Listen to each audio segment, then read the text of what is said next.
Welcome to The Missing Link, a podcast where crypto and insurance come together. I'm Dan Roberts, and my co-host is Danielle Wall-Elliott. Whether you're in crypto, traditional finance, or in need of a new podcast, The Missing Link will help you explore the vital role that insurance plays in crypto and how blockchain will disrupt insurance. Join us on our journey to find the missing link. Okay, today we have Stephen Becker on our episode 1 of the Missing Link podcast.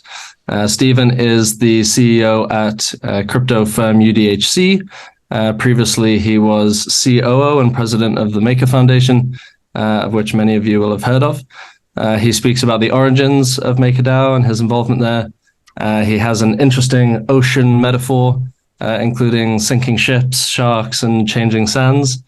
He talks about the compliance arc of decentralization, and he has his views on the potential for clear regulation, risk mitigation, and management being part of that missing link. Stay tuned. It was a great discussion. We hope you enjoy. Okay, Stephen Becker, thanks so much for being with us. How are you doing? I'm doing great. Thank you so much for having me on. This is exciting. Guest number one. That's right. It's exciting for us. We're kicking off the Missing Link podcast with yourself. So thank you so much for your time. I think we can fire straight in with an intro from yourself, nice and quick, and we can go from there. Right, absolutely. So my name is Stephen Becker. I'm the CEO of a company called UDHC. It's a proprietary investment company. But importantly, where this company came from was the executives of said company were also the executives on the Maker Foundation, which was the entity that developed and deployed an organization called MakerDAO. Now, just to run through MakerDAO quickly, it is, in a nutshell, an on-chain organization that generates and distributes something called DAI, which is a decentralized stablecoin. So my sort of recent past has always been in the crypto space, focused on decentralized stablecoins, decentralized autonomous organizations or DAOs, and really the concept of what decentralization looks like in the space. Before that, my previous lives were in investment banking, derivative structuring and trading, hedge funds, and a lot of structured products as well. So covered a vast array in the sort of traditional finance side. And what I did was try to bring a lot of that sort of traditional tooling into Maker and now also into the UDHC in trying to discover the new and exciting projects that are going to define the future that we see. Absolutely. And correct me if I'm wrong, MakerDAO kicked off in 2014, is that right? Or am I off? The concept kicked off in 2014. The first version actually was deployed at the end of 2017. And the story of getting from 2014 to 2016 is really interesting. And then you've got the final version called Multi-Collateral DAI that was launched in 2019. And that also has an equally sort of interesting story as well. Amazing. Well, not many projects in the crypto space can boast going back that far. So lots of experience, I'm sure. What we like to do is ask our guests whether they can rate themselves from 1 to 10 on crypto and on insurance, us being a crypto and insurance protocol. So you've given some indication there, but perhaps you can put some numbers to crypto to begin with. Yeah, that's interesting. I mean, immediately if you say crypto, the first person that comes to mind is Vitalik Buterin. And I think, well, if he's a 10, then I'm about a 6 or a 7. Sure. And then that's I mean, that's a massive benchmark. Then on the insurance side, if you had a look at an actuary with 15 years of experience as a 10, then I'm about a 5. So that's kind of where I kind of place myself. I feel like I need to reevaluate myself now that I see what a 10 is. Yeah, we both might have to do that. Okay, great. Well, very strong benchmarks to kick off our first podcast. Yeah. And yeah, I think, we of course want to get into what you're up to currently, but, myself being a bit of a fangirl of Maker and Dai, I would love to, chat about that a bit. So, I worked at Shapeshift, an exchange for 6 years before joining Names, and, really just had this passion for decentralization. How could we move away from custodians and really, get crypto to its, natural outcome, being more decentralized. So, my first representation of a decentralized stablecoin was Dai, and my first representation and understanding of a DAO was, Maker. I remember you were saying 2018, I think it was either East Denver 2018 or 2019, where, there weren't a ton of DeFi projects, there weren't a ton of DAOs, but you guys were there and, really just fell in love with what you're doing. So, my question is, how do you think that Maker story and the Maker mission has drove an understanding globally, for decentralization? Yeah, it's really interesting because right now, Maker, I can confidently say, is the OG of DeFi. Sure is. And it's remarkable how being in the foundation and developing this protocol, you're so thick in the weeds that when you come out on the other side, you kind of think nobody really knows about it. It was so hard. It was successful, but it was hard. And you think, well, it's working, it's doing its thing. Everywhere I go, I need to explain to folks what MakerDAO is. And I find that, I open my mouth and I say MakerDAO, and everyone's like, oh, I know exactly what that is. So that was stunning. I mean, that sort of OG effect really only hit me, I would say, during 2022, funnily enough. I mean, I knew people understood it, but I always thought I was in a bubble. Right. So to the story and to what Dan was saying earlier, MakerDAO as a concept actually starting around about 2014. The founders, Rune Christensen and Nikolai Michigan, came up with MakerDAO whilst they were contributing towards a blockchain called BitShares. I don't know if anyone remembers that. This was back in the past. And so what was interesting there is that, whilst contributing to this blockchain, Ethereum launched in around about June, July of 2015. And then Rune had a look at Ethereum and thought, what, instead of going with the blockchain or kind of an app chain approach to creating a decentralized stablecoin, why don't we use a DAO structure on top of Ethereum? So that's what they did. And looking around 2015, 2016, looking at the landscape at the time, they also decided that they wanted to go for something called a crypto asset collateralized stablecoin structure, as opposed to a fiat-backed or a scenery structure. And just to elaborate on that a little bit, even though it's a mouthful, the crypto asset collateralized structure is just creating an over-collateralized position against which you generate the stablecoin DAI. As opposed to, the fiat-back, which is Tether, USDC, you stick $1 in the bank and somebody basically mints a token and says that thing represents your dollar in the bank. And then you get scenery structures, which another word for it is algorithmic. And all that means is that you use a whole bunch of algorithms to make sure that the stablecoin stays pegged to the US dollar or whatever the target, asset is. So they came up with they came up with this concept of saying, well, let's use this over-collateralized structure for a stablecoin. And then with that decision, they attracted this community of developers.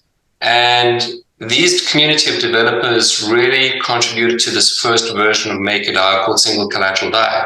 So before DAI was called DAI, it was called Psi, just as a little bit of historical context. And what's interesting about these developers is that they were also contributing towards Ethereum at the time. And they were incredibly proficient at not only understanding the sort of blockchain space, but also the development of the programming language called Solidity. And the reason I emphasize this is because Nikolai was really the pioneer in, security, understanding and auditing of smart contracts. He was the guy that actually came out and said, not only do you need to create a rigorous approach to programming using Solidity, you also need to understand formal verification and how to apply it. So MakerDAO was the first protocol to apply formal verification into its sort of security stack. So that's really interesting from a developer point of view. But at the same time, It was protocol that was steeped in this heavy ethos of cypherpunk decentralization. Decentralization is an incredibly robust sort of tool, but at the same time, it's not terribly efficient. And what became really clear, during that first stint from, I would say, 2015 to when single collateral DAI was deployed in 2017, is that the community was, let's just call it, very amorphous and very fluid in the way that it organized itself. And so leading up to that first deployment of MakerDAO, it became really clear that in order to get the final version out, multi-collateral DAI, a little bit more organization was actually required. So just after 2017, it was around about November 2017, where the first version, single collateral DAI, was deployed. I joined and I created with my team, created the Maker Foundation in 2018. And the whole point of that was get multi-collateral DAI developed and deployed and out the door. And that was really interesting, an incredibly pivotal moment. So you talk about decentralization, and folks talk about it from a structural point of view, from an application point of view, but it actually starts from a cultural point of view. You need to have that ethos, you need to have that culture, you need to have that North Star that guides you. So this was really difficult because that ethos of that cypherpunk decentralization was still there, but we were using this sort of conventional tooling. So you can imagine there was a little bit of friction. It wasn't easy. But the community and the foundation eventually did actually come together. And in, I think it was December 2019, multi-collateral DAI was deployed. And that was crowning achievement. And as far as we're concerned, like a little bit of a miracle. But it worked and it came out and was fantastic. So the version that was launched in 2019 is actually the version you see operating today. Nothing really much has been added to it other than new features that effectively the community has created for itself. The important step in decentralization, funnily enough, was dissolving that foundation. That was kind of like the full stop, the period on the sentence. Like fully decentralization means dissolving this foundation, and we did that in the later part of 2021. So when you ask, what has driven the understanding, the mission for Maker has always been about creating this unbiased global currency. And what I mean by that is really sort of a type of money that just cannot be influenced by anyone. And that was incredibly important. As you can imagine, that ethos coming through into the delivery of the stablecoin. And if you take a step back, you realize what that required was this permissionless protocol that is effectively accessible to really anyone with an internet connection. And that, I think, were the first two, I would say, components or the basic premise that drove home the idea of decentralization, being permissionless and being non-jurisdictional. And then what came out of this was also better clarity of what a DAO is. Now, I'm going to say this right now. Nobody is going to agree on what a DAO is. Legally speaking, or even just subjectively, they're not going to agree what a DAO is. But the aspects of a DAO that became clear because of Maker was that a DAO simply is a combination of a protocol and its community that operates it. If you can accept that, you've got 75% of the notion of what a DAO is, well established. And then going a little bit more granular, and just to sort of tie this all off, one of the other aspects of driving decentralization is understanding that the community need to create the sort of emerging functions of, there's two emerging functions. The one is a decentralized workforce, and the other one is decentralized governance. And again, Maker was really a pioneer in that effort. Granted, there's a lot to be improved upon, but essentially the concept of how does the community organize itself, how does the community operate and look after itself was critical in understanding what a decentralized protocol looked like. So I would say in a nutshell, that's the story, and those were effectively the drivers that gave rise to understanding of this concept of a decentralized protocol. Well, thank you so much for sharing that. It really, gives me like chills and little like butterflies, like thinking about that, process. And you're so right. I'm so glad you mentioned Rune and Nikolai and, the people that really have been the pioneers and that have paved the way for the rest of us to do a lot of, what it is that we're doing, and even with names, we are a centralized, entity or a centralized company, but we're getting to use these decentralized tools. We're getting to build on top of the Ethereum network. And yeah, it just feels good to know and hear that story of, the shoulders that we're standing on. So yeah, thanks for sharing that. Yeah, and use DAI within our segregated That's accounts. right. I mean, one thing I picked up on is you mentioned you didn't have to go much further in explaining MakerDAO to the kind of crypto and blockchain various blockchain communities globally, and certainly agree with that. How have you guys found that extending to the more traditional world? When these institutional investors are starting to engage with blockchain and crypto, I imagine the explanations have to come back. Is that the case? Well, that's interesting. The one aspect that I haven't brought up yet is that in 2018, we identified really quickly that the public policy and the regulatory landscape was something we needed to really get our heads around, understand what was the initial sort of conditions, and figure out what this evolution was going to look like. So in terms of explaining, where DeFi fits, it's been a long haul, a very, very long haul. Understanding what a stablecoin is, even still till today, the concept of a stablecoin is literally just categorized as a fiat-backed stablecoin. And the concept of DeFi is still, it used to be about 2.5 standard deviations out in understanding. It's around about a 1 standard deviation out right now. So when you have a look at that arc of explanation, it starts with the traditional Bitcoin, Ethereum, and then it starts touching on decentralization. Things get a bit hazy.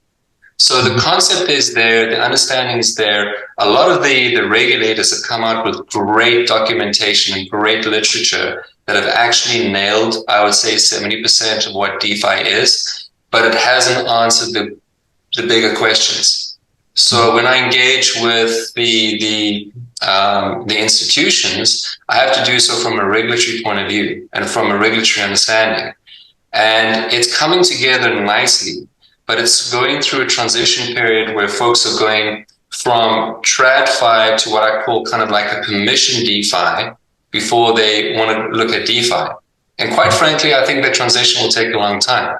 I think the sort of Web 2.5, the centralized operators that use blockchain are going to be the thing that brings down the wall, that actually overcomes the obstacles. The gateway drug. That's essential. Yeah, I mean, we've been pretty positively impressed with the regulators that we work with, the BMA over in Bermuda. But I think a lot of this is because we look a little more like a traditional business to them in ways that the Maker Foundation and now a pure DAO did. And so it's this idea of perhaps you can regulate the fringes, which was, I think it was Greg DePrisco, who was head of BD for a while at Maker, was talking to me around those fringe services that are allowing different parties and traditional players to engage with the core technology, but perhaps the core technology isn't the bit that can be regulated, or certainly hasn't reached that stage of maturity on the regulatory side and the legal side. Another great... There's an analogy I use that because, the Greg's point on, regulating the fringes, it came from this notion of, if you think of decentralized, and I like this analogy, so please forgive me. If you think of decentralization as the ocean, right? You can't regulate the ocean, but you can regulate the ships, the ports, the shipping lanes, etc. And the concept of decentralization actually extends to self-sovereignty as well, because if you go to the beach by yourself and you want to go swim in the ocean, by all means. As soon as you perform any operation on the ocean that requires a business or you're looking after anyone else, it effectively needs to be regulated. So it's a great analogy because it allows you to imagine how folks would engage with the fringes, but also have the ability to engage independently by themselves. Right.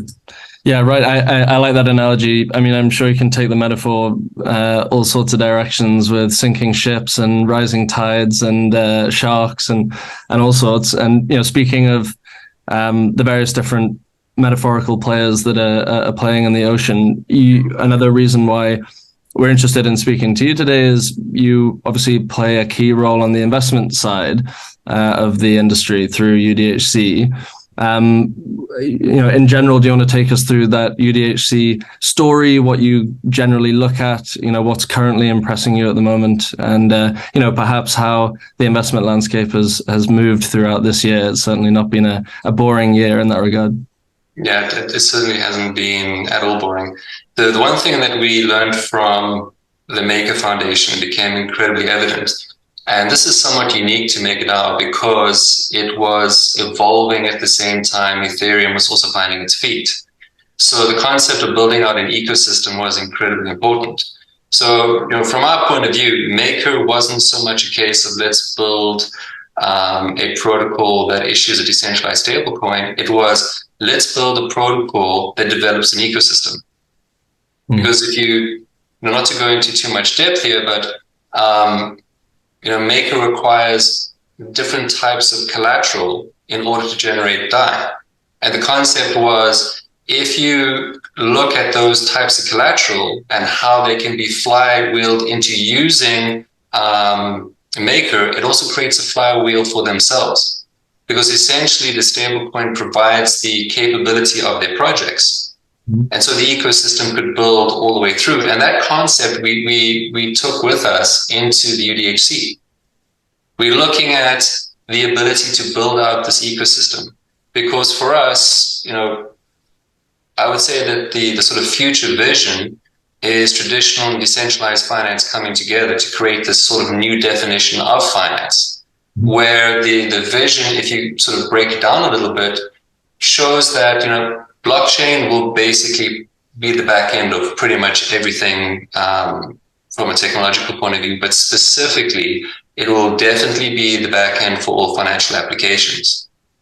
And the significant difference there, and something I've already touched on, is the extent to which the user wishes to engage with those applications independently. An example I also use, I remember talking to, just to sort of name drop a little bit, I went to talk to the CFTC. It was a technical advisory committee, was effectively just presenting to them. And I mentioned to them that this concept of anybody can engage with the decentralized protocol because it's infrastructure. And when I say anybody, they generally worry about, retail people, we need to look up to them. I go, well, hang on a second. This also includes Citibank. Citibank could engage and use something as the backend and offer great new products to their users. And it does go all the way down to those that are proficient enough to be able to go into the CLI and engage with the protocol itself. But for all intents and purposes, this new definition of finance is not going to ask everyone in the world to become proficient at blockchain. So 99.9% of people are going to be engaging with front ends that range from Citibank to some sort of free to use front end that's being outsourced and open sourced. So that vision of the future really then sort of tells us what kind of project that we need to look at. We need to look at a project, we need to look at projects and support projects that effectively help bridge TradFi and DeFi. That is essential, but at the same time, we also need to look at projects that focus on creating this infrastructure and becoming decentralized. So when you have a look at the investment landscape, there's obviously, it's kind of like a shotgun approach that's happening right now as far as investors are concerned. But as far as we're concerned, we've sort of narrowed it down and said, well, we're looking for these projects that can bridge. We're looking for these projects that can create the protocols, the infrastructure, the tooling that supports this future, that supports this bridging capability.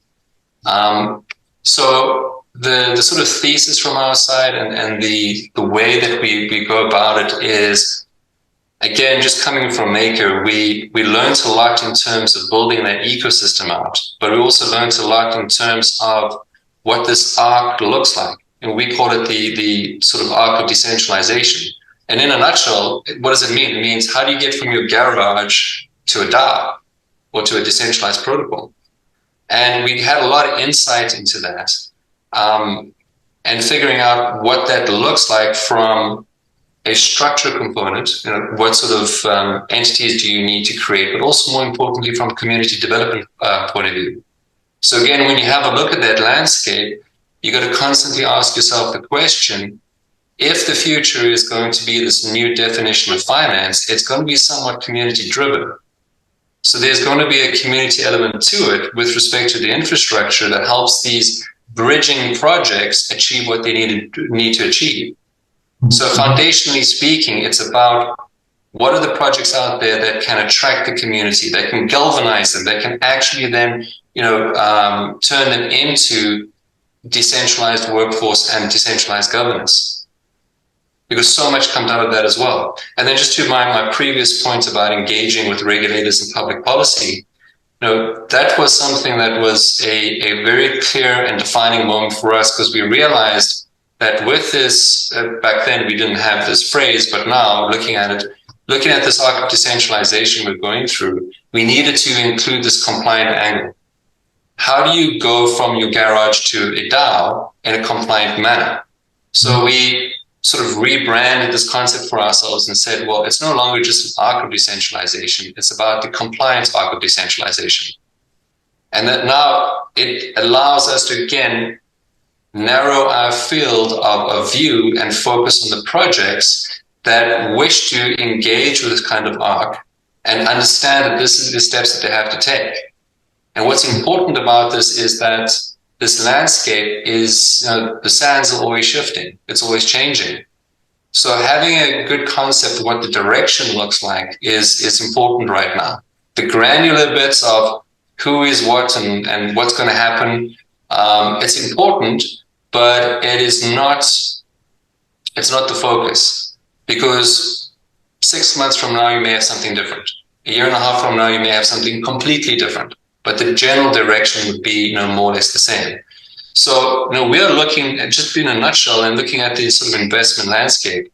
We are a little bit different to a lot of folks out there in this sort of investment business, because we're looking at the projects that bridge TradFi and DeFi, and we're looking for projects that create a decentralized infrastructure that effectively supports that capability as well.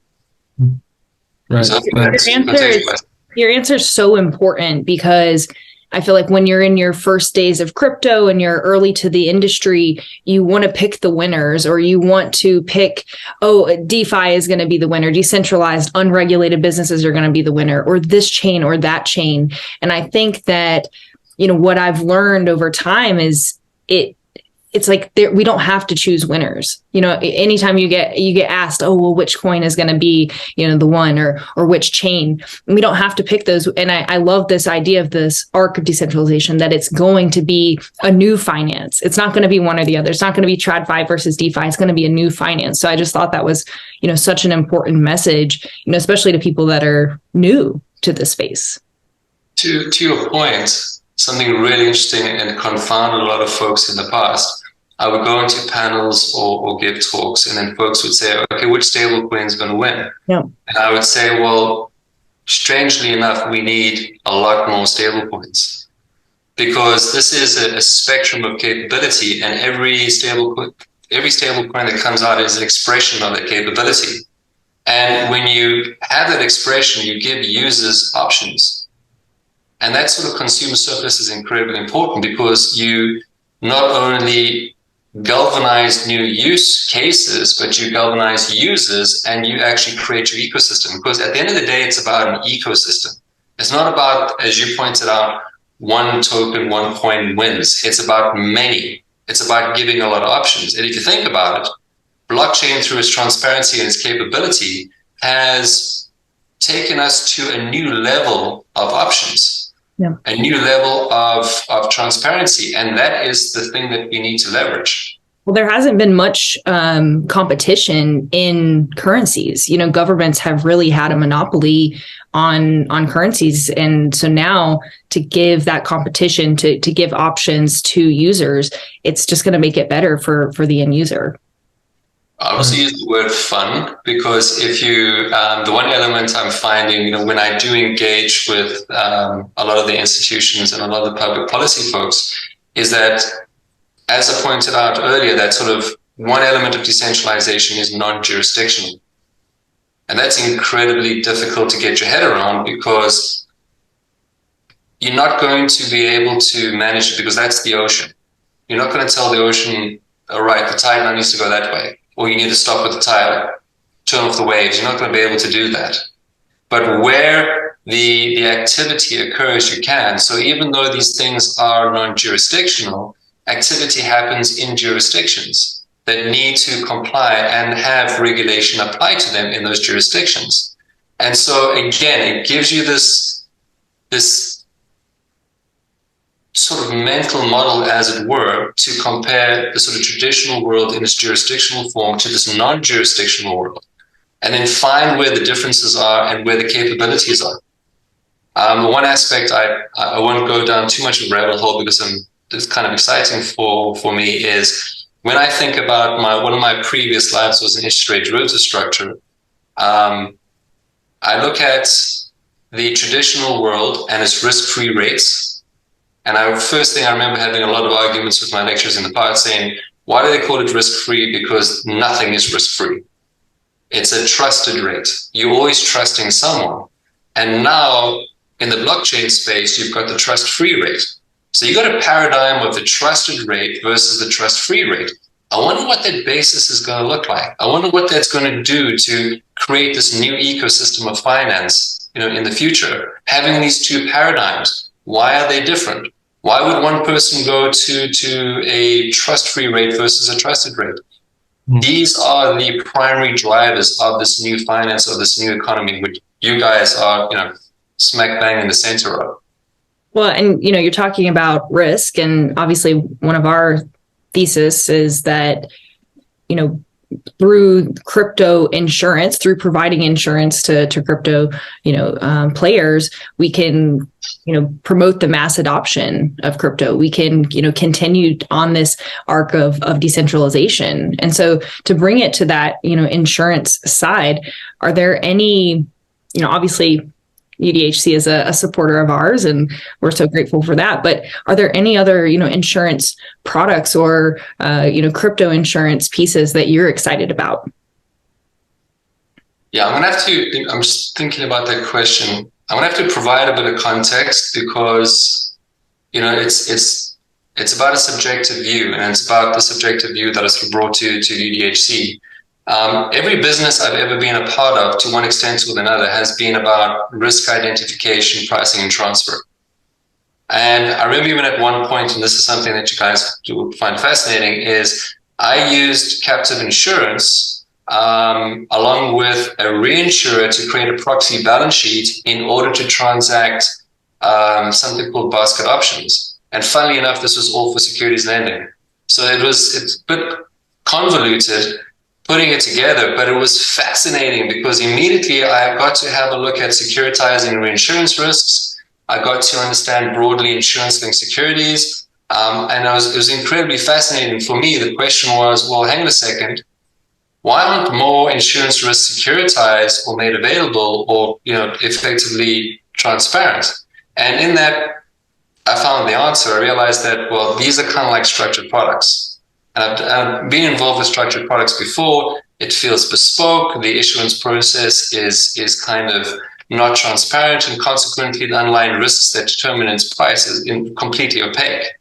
So the problem was, well, this is going to hamper its ability to find liquidity. This is going to hamper its ability to actually get traction and bring these two worlds back in TradFi space, bring these two worlds of capital markets and insurance together. What's keeping it from becoming a huge thing? And admittedly, to the extent that I was involved with it in the past, and now things have changed, but I still think there's a lot that can be done.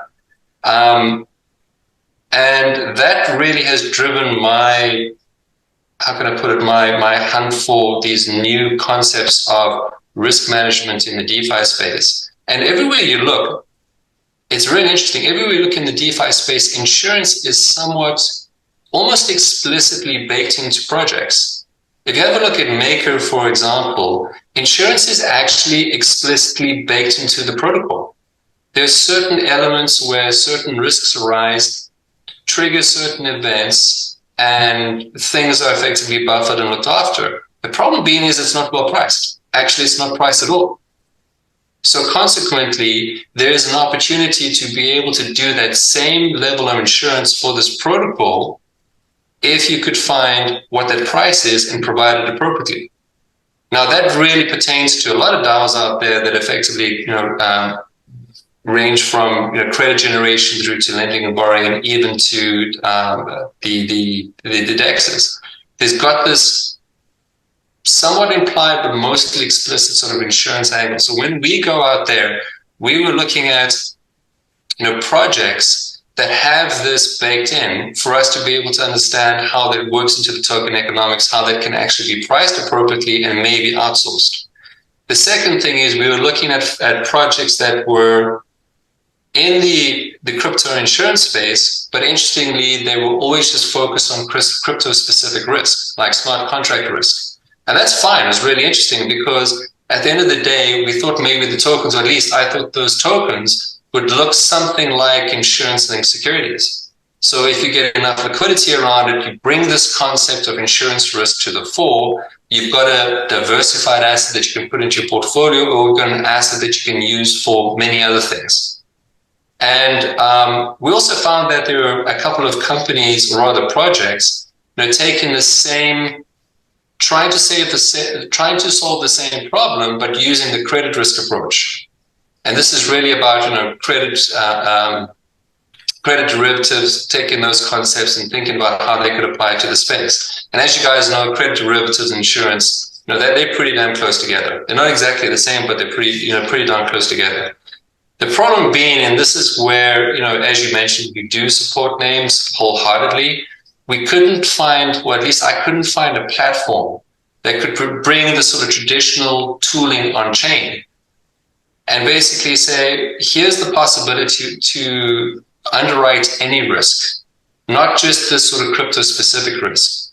And that's where, when you guys came across, I remember, talking to Brian, who initially introduced names to us.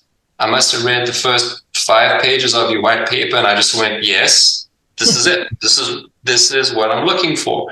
You want a platform that is bringing this tooling on chain, because for me, it had a historical context. It immediately said, yes, you're solving for the transparent issuance. You're solving for the opaque price drivers. You're solving for so many things. You can actually bring the capital markets and insurance markets together, and you can do so leveraging this concept of blockchain to do it, which means that not only can you do it, you bring more capability to it. So the potential in my head was explosive. I remember just sitting there going, firstly, I must admit, I had like this pang of jealousy because I really tried to do this in the past and it didn't work. And then I saw this in front of me and I thought, damn, these guys have done it. I remember that discussion. Yeah, Danielle, we'll have to think about our question to not be leading you to basically give us a glowing review, but we certainly appreciate it. And I think what's exciting for us about this podcast is really for it to be an exploration of the missing link, aptly named. Is what sorts of things do we think are missing, and maybe the answer is going to be derived from the things that are working. And what I've pulled out over what you've been saying is this idea of risk management in its various different forms. Perhaps just to finish with, can you put perhaps in a more specific way, maybe it is risk management, maybe it's something else, as to what you would define as an area that is missing in the space to avoid sinking ships like FTX and sharks that we all know of, and really this kind of rising tide, to stick with your ocean metaphor, to continue bringing value to people around the world. What would you put your finger on as the missing link there? This goes back to when you talk about centralized operators and the fact that they're opaque, and the heart of the question comes out in being what the missing link is. And that is, I'll be very explicit here, is a framework that separates decentralized protocols from those that are not. That's missing. That's something that we have been working on for a long time, and we actually use it as part of our sort of investment analysis to be able to identify what we want to get involved with, because a decentralized protocol is infrastructure, it's tooling. A protocol that presents itself as decentralized but is not, it's not tooling, it's just a business. And that's great. I'm all for folks creating business, but I'm looking for tooling, I'm looking for infrastructure, and I'm looking for those projects that bridge DeFi and TradFi. Those things together create, in my mind, the future. And what is important from that framework, or important in getting that framework, is that regulation becomes the next missing link. And I need to be not so much careful, I just want to be articulate and use my words appropriately. It's not that regulation is wrong or right. Regulation needs to incorporate this framework of decentralization in order to know where to use its tools. I don't think that they need to come up with anything new. There are some gaps, and those are being addressed right now. And as I said to you, being part of the public policy space and the regulatory space, we understand what they're trying to address, and they're doing a good job of getting there. But essentially, that framework is going to be the most important thing in the future, because it's going to define what DeFi is. It's going to define what a DAO is. It's going to define when something is decentralized and what you need to do with it, and what that basically means for consumers and investors, which is incredibly important. So if anything, I think that is the missing link right now. Perfect. Well, I'm hearing risk management, clear regulation, bridge between traditional and traditional finance and DeFi, and there's certainly lots of interesting projects in that mix. So you've got a big year ahead of you for 2023, and we both wish you very a huge amount of luck and appreciate you supporting the Names mission as well. Stephen Becker, thanks so much for being on our Missing Link podcast number 1. It was really enjoyable. Thank you so much for having me. And also best of luck to you guys. It's a great project. Thank you. We're one step closer to finding the missing link. If you enjoy our show, please rate and review us wherever you get your podcast. And be sure to come back next month. Until then, we are the Missing Link.